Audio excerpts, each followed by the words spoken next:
Hello, hello, hello. Welcome back to another episode of the Blocks to Bags podcast. Today we are here with a very special guest. She is the CEO of Amaliah and Halal Gems, and she's just written her first book, How to Make Money. Nafisa, how are you? I'm good. Thank you for having me. That's okay. So let's start off with a little summary of your career so far. Where did you start? Where are you now? Give us the Um, roadmap. I studied natural sciences at UCL. Mm. I graduated, thought maybe I might work on this business idea, which was Amalia. And then I got a job at UCL for a year to buy myself some time. And then I launched Amalia in 2016 with my co-founder. And so it's been about 8 years. So today, Amali is a media company for Muslim women. We center the voices and experiences of Muslim women across articles, events, podcasts, our socials. And really, we're here to center Muslim women beyond them being political beings, which the media often do. And so our content and events are on everything from love to recipes to travel to current news, world affairs to opinion pieces and everything in between. And we also work with a lot of brands. So we've worked with brands like Lloyds Bank, Lush, Pinterest, Tesco, Universal, Dove. And they usually come to us because they want us to do a marketing campaign to our audience, talking about their brand values. Nice. So, natural sciences to starting a business. What was going through your head when you made that decision? Did you always have a business mind? Were you interested in the media? How did you sort of make that decision? I had no clue about how like the media world operated.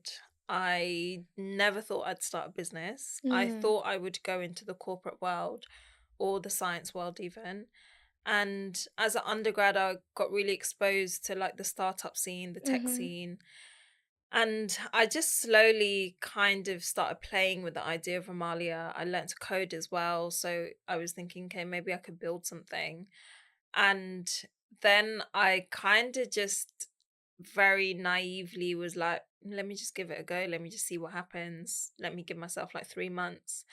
And it's been 8 years. So, and it was one of those things where I think I didn't I didn't know where I was going, but I knew there was Mhm. something there. Mm. And I think I grew into my sense of ambition and mission and vision and just took it step by step and then constantly was meeting people and they're like, oh yeah, you should meet this person or Yeah.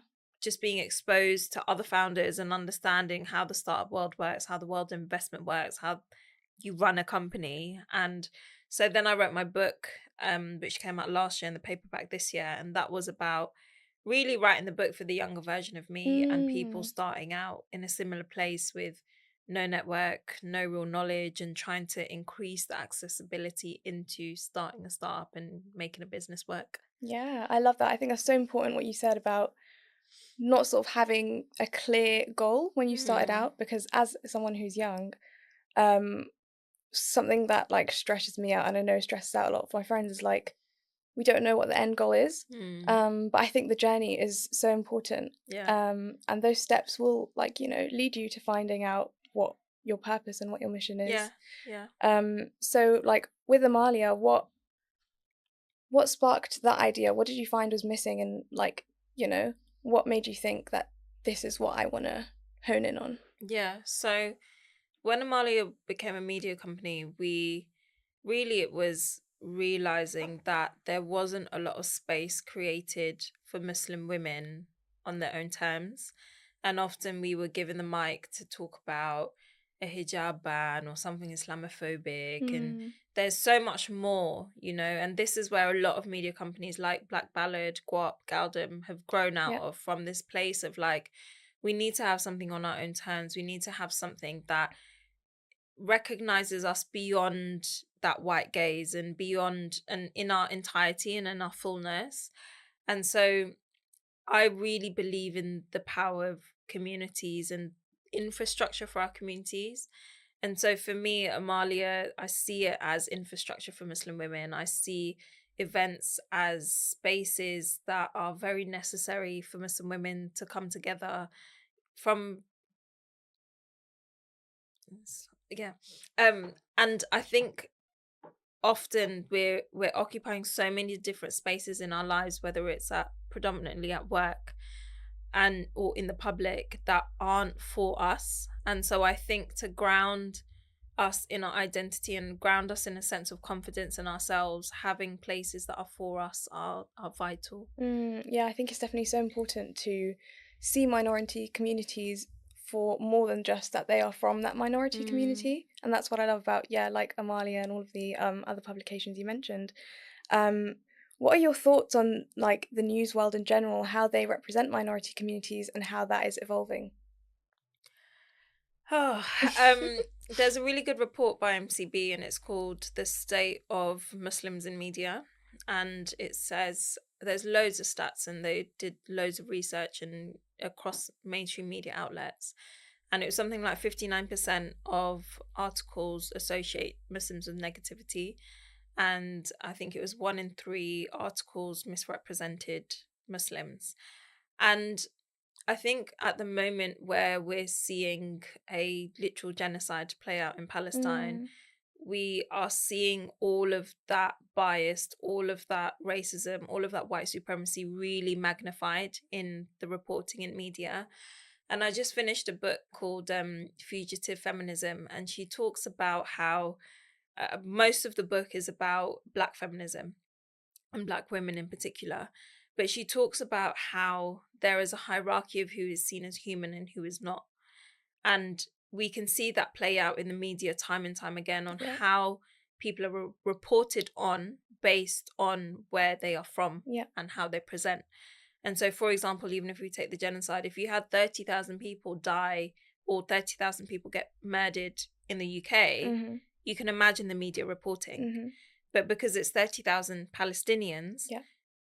that we see the media down to, not really naming who is killing them, not Mm-hmm, really naming, there is this term called unchilding where Palestinian children are not reported on as if they are children yeah. because it almost dehumanizes them. And so the media and the government and public civil bodies have a huge, huge, huge hand in dehumanizing people who are not white. Mm-hmm. And so it's hard to see. I think this moment for me in particular, it's difficult because it's almost feels like a slap in the face of like, I thought we were further than this, but It's we're not. very, very dystopian to see, Yeah, like literally it happening in front of your own yeah, eyes. yeah, Yeah, yeah. So I think that's kind of where the beauty lies in having these small companies represent these communities yeah. and solely focus on representing them. Um, and that's one of the things that Amalia does, obviously, is represent Muslim female voices. So, what do you think about sort of having a business that targets one specific audience versus like um, businesses that target broad range of audiences? Like, where do you find the advantages lie in what you do? So I almost see like, I was thinking about this the other day of thinking about founders from minoritized backgrounds. It's almost like, the Maslow hierarchy of needs of Yeah, what we need, yeah. but from a founder, it's almost like the first wave of businesses are thinking about community and thinking about the identity that you're from. And then as you go up and reach, what in the Maslow's hierarchy is self-actualization, I think the first level is about how do I help those that I'm from and how do I help the community that I resonate with. And then as you go up, you kind of like, now we have loads of businesses by people of color that are not to do with their identity. Mm-hmm. Like for example, Soja, which is about repairing and sewing Yes, yeah. items, right? And for me, that is a sense of progress because it means that that first level of the needs of this community, the well-being of this community, the opportunities, the accessibilities, the access into other industries, people are already doing stuff like that, like Blocks to Bags, like Amalia, like Mm-hmm. what all these Mm-hmm. companies. And I think the pros and cons are that it gives you an instant niche, and people always say, being able to have a niche in business is really good. The cons is sometimes it can be too much of a niche, right? Yeah. And I think particularly with media, you are often at the mercy of budget holders who are not from your community and not from your experience. And that is sometimes difficult because you are constantly trying to also understand where is good money, Mhm. right? Like, for example, we wouldn't work with the army, for example, and the army are always trying to recruit more Yeah. people. There's been like all the news over this year of like army numbers are like dying. They need to get more people in because the landscape of the UK has changed. Demographic data has changed. You know, the last census 2021 showed a huge shift in Muslim demographics in particular. I think it was a 33% increase Mhm. since 2011, and we make up nearly 7% of the UK. And so obviously they're looking at that demographic like you lot better get in the army. So there's pros and cons. The pros are that you can really carve out a space for yourself, Mhm. but then like most strengths also comes weaknesses, which is that can also be a weakness. Mm. And it seems like identity was a big thing for you when starting Amalia. Like, how did your identity sort of play a role in the business? So for me, it was a sense of I obviously as a Muslim woman, I felt like there should be something, and I felt like we needed space. But then at the same time, I had to really recognize and push myself to ensure that the business wasn't just an extension of my identity, Yeah.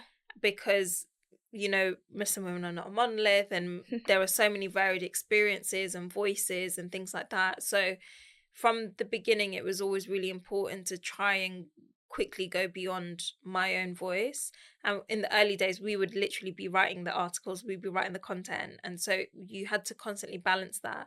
I think if I was to start a media company today, I think that would have been a bit more difficult because you nowadays, starting something now, people really want a face to the brand. Yeah. And it's always something I've tried to distance myself from, because I think me and Seb talks about this in the other one, where it's like you can become a content CEO where you're just out here constantly talking about the business, constantly talking about the work, but not actually doing the work. And that can obviously Mm. compromise your business. So I think for me, it was like my identity informed the fact that I wanted to start something for Muslim women out of love for Muslim women, but I needed to make sure that we platformed and had other Muslim women that were being amplified. Yeah. What are like the top tips you would give on finding that balance? Um, because that concept seems really, really difficult to me. Yeah.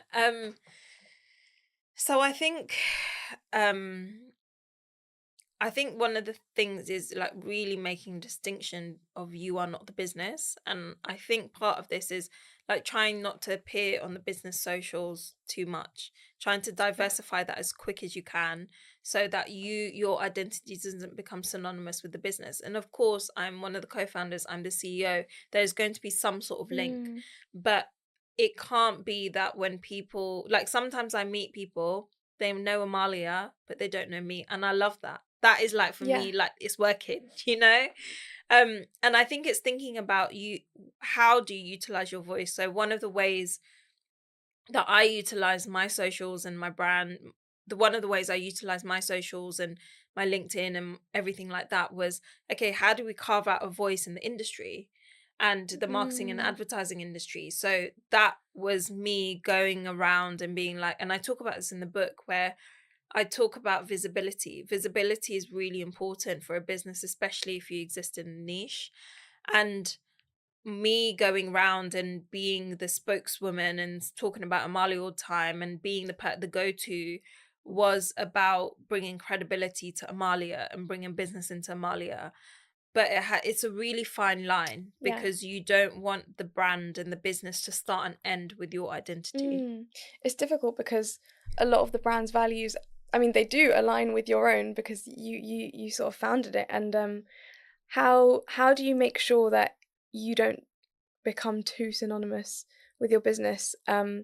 Because I was having a debate the other day with one of my coworkers about how personally invested you should be in your business, Mm, and where do you draw the separation, mm. and how do you draw that separation? Yeah, I think for me, I had a moment in like 2018 where everything that I was doing was tied to the business. If I was volunteering, it was tied to the business some way, somehow, or tied to Muslim women. If I was going to an event, it was that, the first thing people would ask is, "Oh, how's the business?" And I had a moment where I thought, if Amalia doesn't exist tomorrow, who am I? Right. Mm. And I really, really then tried to make a distinction of my life as a founder and a CEO and my life as Nafisa.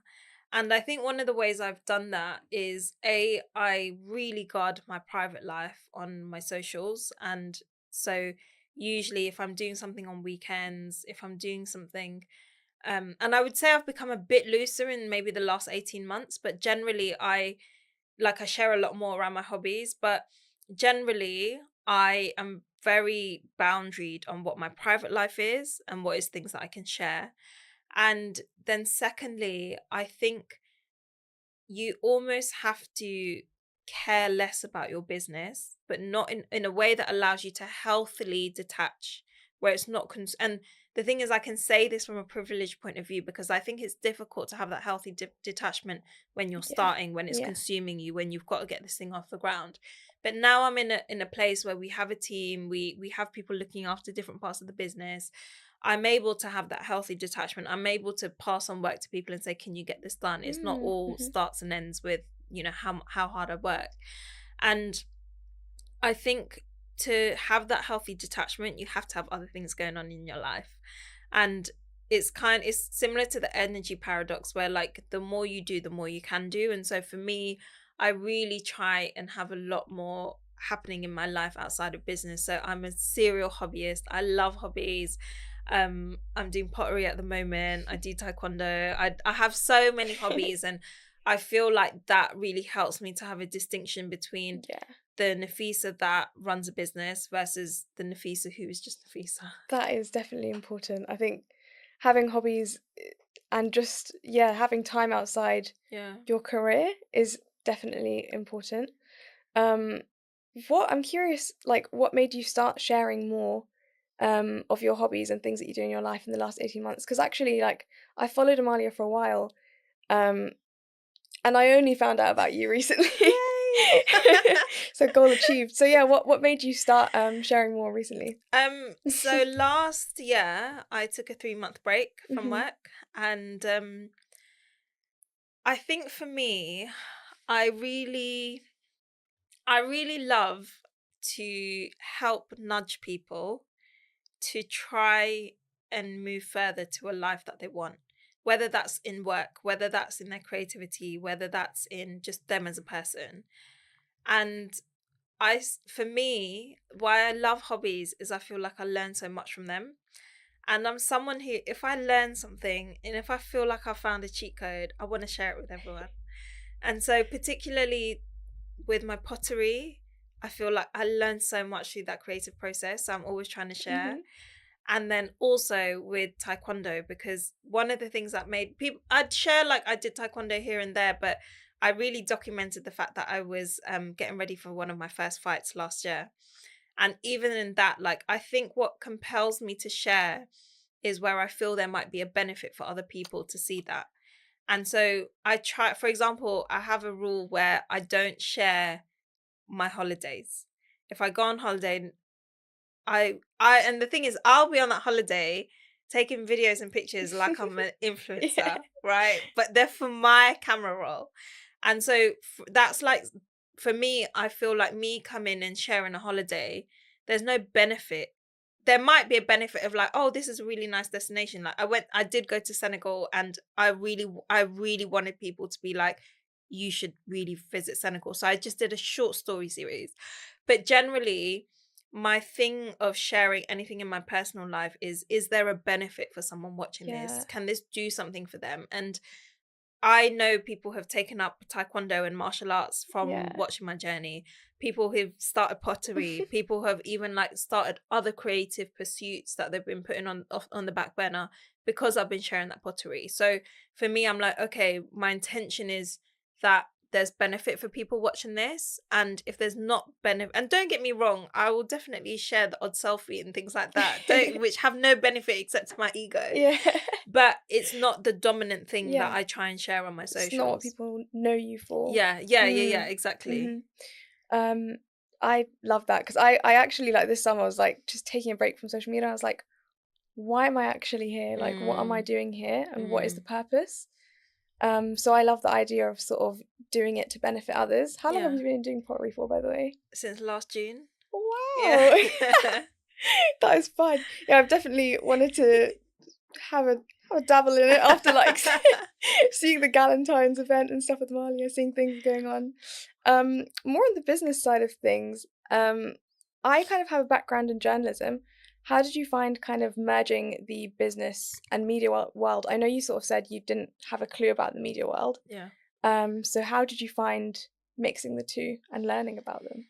Yeah, I think it made me realize how much of a crisis journalism is in. Oh yeah. Because and you will see, like, sorry, I'm so reading this, I don't speak.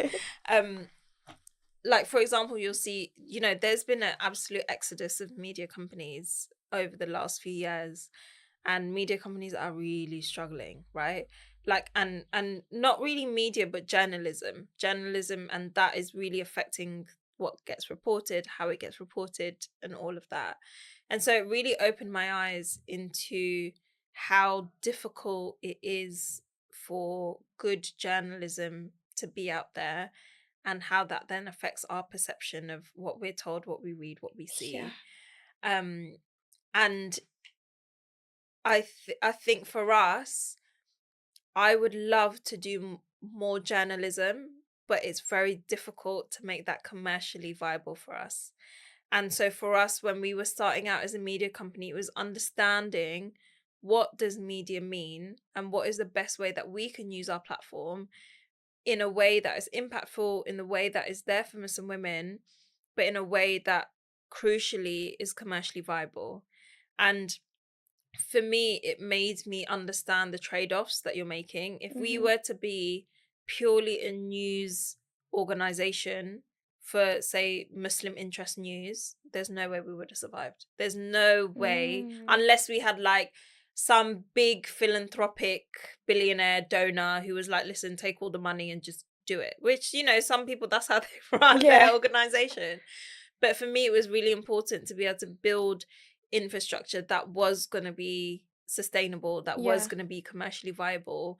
And that is really difficult, because in the book I write a chapter called Values, Faith and Capitalism, and I talk about this concept of, like, what is good money, because it's very hard to find purely good money. Majority of money sits in that murky middle area. And so for me, one of the biggest things I learned was trying to navigate that whole minefield of and I still am, of trying to hold on to your values whilst trying to be commercially viable, especially when you have an organization that speaks to a specific community. Yeah, I think, like, holding on to your values whilst being in the journalism world, just from my perspective, is something that I've struggled with, and I've only been in it for a couple of years. The balance is tough. What do you think? How do you think we should overcome that? Do you think there's more sort of benefit to smaller companies than working for national companies? Like, how do you sort of overcome that? In terms of what?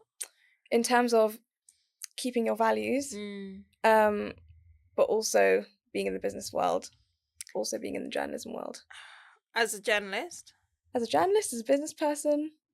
I think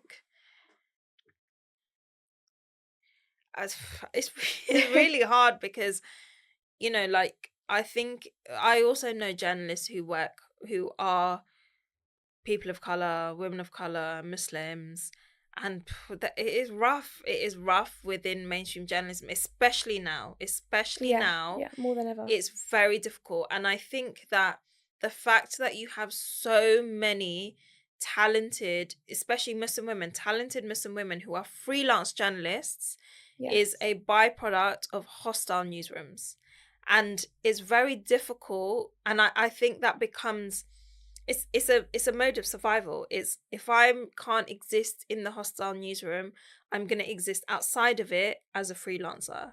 And obviously that impacts, the type of work you're going to get, that impacts your own progression, but it almost feels like a necessary thing to do to safeguard yourself. Mhm. And I don't really have the answers, because I think it is the media at the moment is just an absolute show. Yeah. And it's really difficult. Yeah. And the thing is, yes, we can start our own organizations and things like that, but a lot of these institutions are billionaire bankrolled, Mhm. and I think this is where, for me, we have to be more radical in how we show up as communities. We have to be willing to back each other in a way that we have never backed each other before. Because if the genocide has not changed our brain chemistry and the very fabric of us as individuals and us as communities, we've learned nothing. Like, we can't, there is no going back to normal. And so for me, there are no quick answers on how we fix journalism, on how we fix the problem of, being commercially viable, Yeah. regardless of what you're starting, of how we fix, essentially what we're talking about is Islamophobia and racism and white supremacy. But I do believe in the power of community, and I do believe that now really is a time for us to organize and come together in a way that we've never seen before. Mhm. And how do you think we should go about doing that? Like, I think because you're right, people like to say that things have improved massively Mm. in terms of representation and diversity in the business media world, but sometimes I look at it and I'm like, has it But yeah, really? yeah, yeah, Like, or is same, it same. worse than ever? Like, I don't know. So like, do you think more minorities and underrepresented groups should be breaking into those spaces, into these billionaire sort of spaces more, or is it a bit redundant? Like, because sometimes I struggle with it as well. I'm like, do I go down that path? Like, yeah, Yeah. it's a good name, and it's good that more Muslims, more of our communities are getting into these places, but also like, to what extent do you have to compromise your morals and Yeah. compromise your own values to exist in them? Yeah. So, what's the way forward? Do you know, I'm a big believer that, like, everyone has their own mode of change. Yeah. And for me, I know I can't work in the system. I know I'm too far gone to be able to go and do that, right? Mhm. But I think it's really, I think there are different modes of change. There are some people who, for them, it's setting up a lobbying group. There's some people it is for them going and trying to work within the system. I'll be honest, I'm in a point where I really have no faith in the system. I have really, we're seeing our politics play out in the UK at the Yeah. moment. We're seeing people who feel very politically homeless, who are, the next general election will be really interesting what happens, because I think we're at a time where trust in the system is really low, and we have been really demoralized by being able to enact change and create change. So, and I think that's why we are seeing more grassroots collaborations, why we're seeing more people create more community led efforts, because it's why we're also seeing boycotts as well, because we're Mhm. saying, listen, if they're not going to listen to us, they're going to listen to us in other ways. Yeah. um so it's difficult, but I think, we're big believers in intention. Like, set your intention that you want to change something, and find your mode. If you think your mode and the way you want to create change is going into a system and doing that, try it, see what happens. But I think the core thing is, be honest with yourself. It Yeah. is really easy to lose yourself in some of these places and spaces. And the way that I start that chapter of values, faith in capitalism, is I say, I often consider if I'm on the route to selling out, because you are, like, constantly thinking, is this the right decision, is Yeah. this the right decision? And so it's important to also surround yourself with people who will give you the honest answer and will Mm. make you self-reflect. Um, so yeah, I don't have any answers. Yeah, self-reflection is definitely key. Wow, that got really political, I think. You can tell I'm a politics student. But so representing a community that is underrepresented, essentially something that Amalia does, did you find that um sort of made the beginning processes of your business difficult, like in terms of partnerships? Because I know now you do some amazing partnerships, but was it always like that? Did you find it a bit more difficult at the start? Yeah, I think we were ahead of our time. We were Okay. ahead of the market. We were ahead of, a lot of our early years was, I spoke about like having to be an industry voice, and a lot of it was going on panels, talking to brands, being like, listen, you've got to change things. Listen, it's not enough to just put a Muslim woman in an advert and, you've done a diversity, like who's behind the camera, who's the crew behind Yeah. that, blah, blah, blah, who's informed the idea, who's working on the like what's the whole supply chain, what does it all look like. And so the first few years was a lot of us doing work behind the scenes, doing consulting work as well, educating people on who the Muslim community were, who the Muslim audience are. Mhm. The thing is, people will always follow the money. So there were also loads of reports that were coming out about the Muslim pound and the state of the Muslim economy and all of these things, similar to like the black pound as well, which came out. And so ultimately, data is what will always speak louder than lived Yeah. experiences for the industry. Mhm. And so that's where data is really important. We're actually doing a census at the moment, which is a big poll on the Amaliah community to kind of understand who are they, where are they at, how do we leverage that for influence in different spheres of the world. So I think data is one of the key languages that people speak in order to enact change. Yeah. And I think that community has really become a lot tighter over the last few years, and probably a lot of the reasons why um, Amalia started doing a lot more live events. So, what made you kind of step into that ballpark? And why have they succeeded? Because they sell out pretty quick.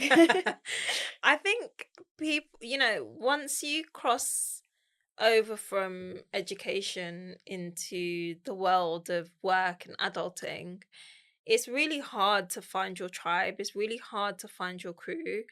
And I think people just love being surrounded in a room full of not necessarily even like-minded people, but just this room that holds them with warmth, that Yeah. they're not having to code switch, that they Mhm. feel at home. Mhm. And we often have people who come to events and they're like, I've never been in a room full of Muslim women. And like, Yeah. this is an incredible Yeah. feeling. And there's a sense of solidarity, there's a sense of community, and people often come to events by themselves because they know they're going to meet someone, they know they're going to find someone.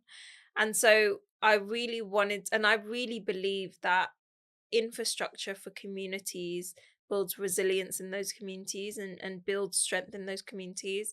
And so events is just our way of carving out space for Muslim Mm. women that is joyful, that is amazing, that is about solidarity, that is about coming together, that is about feeling seen, that aims to try and be safe, because we often find ourselves, especially if you're working in the corporate world, majority of the times you're not in a safe space.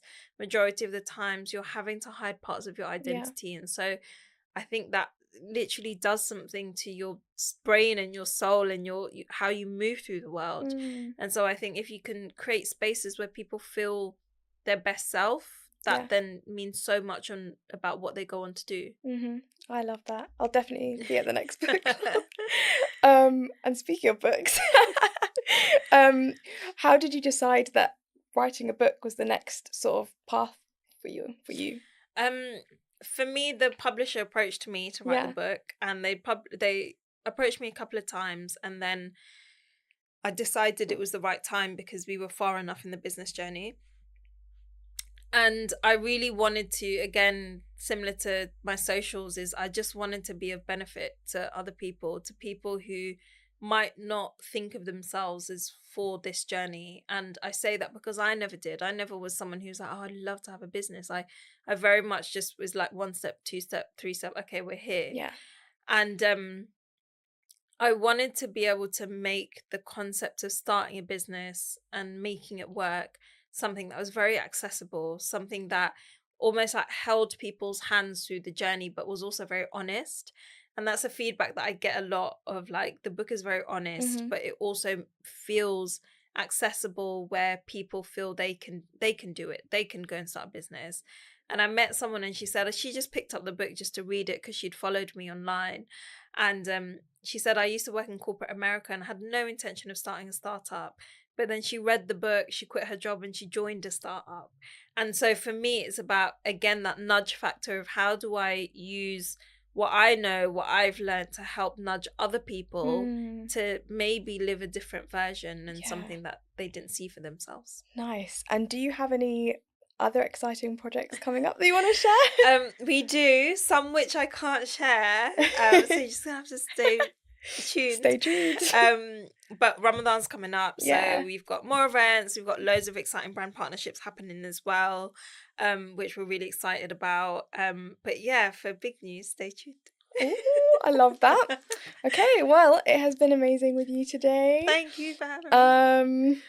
Hope you guys enjoyed. I have been Aaliyah. I've been Nafisa. And Thank this you has for tuning been in. the Blocks to Bags podcast. Bye.